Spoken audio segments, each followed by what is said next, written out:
தாம்பரம், மறைமலை நகர், பல்லாவரம், பம்மல் மற்றும் செங்கல்பட்டு நகராட்சி நிர்வாகங்கள் தொழிலாளர்களின் வருங்கால வைப்பு நிதியை முறையாக செலுத்தாமல் கோடிக்கணக்கில் நிலுவை வைத்திருப்பது தெரிய வந்துள்ளது. மேடைக்கு மேடை சமூக நீதி பேசி நாடகமாடி வரும் விடிய அரசு தொழிலாளர்களின் வருங்கால வைப்பு நிதியை செலுத்தாமல் உள்ளது அம்பலமாகி உழைக்கும் வர்க்கத்தை அதிர்ச்சிகள் ஆழ்த்தியுள்ளது. அதன்படி தாம்பரம் மாநகராட்சி நகராட்சியாக செயல்பட்டு வந்தபோது தொழிலாளர்களின் வருங்கால வைப்பு நிதியாக சுமார் 18 கோடியே 10 லட்சம் ரூபாயை செலுத்தாமல் நிலுவை வைத்திருப்பது தெரிய வந்துள்ளது.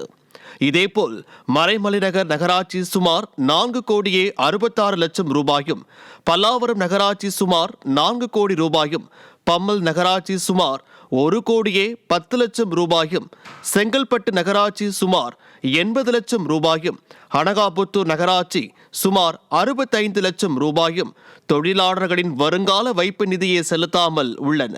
இந்த நாடக மாடல் அரசானது ஏற்கனவே 12 மணி நேர வேலை சட்டத்தை அமல்படுத்த முனைந்து தொழிலாளர்களுக்கு துரோகம் இழைத்த நிலையில் தற்போது தொழிலாளர்களின் வருங்கால வைப்பு நிதியை கோடிக்கணக்கில் செலுத்தாமல் நிலுவை வைத்து தொழிலாளர்களின் ரத்தம் உறிஞ்சும் அட்டை பூச்சியைப் போல உழைப்பை உறிஞ்சுவது அம்பலமாகியுள்ளது.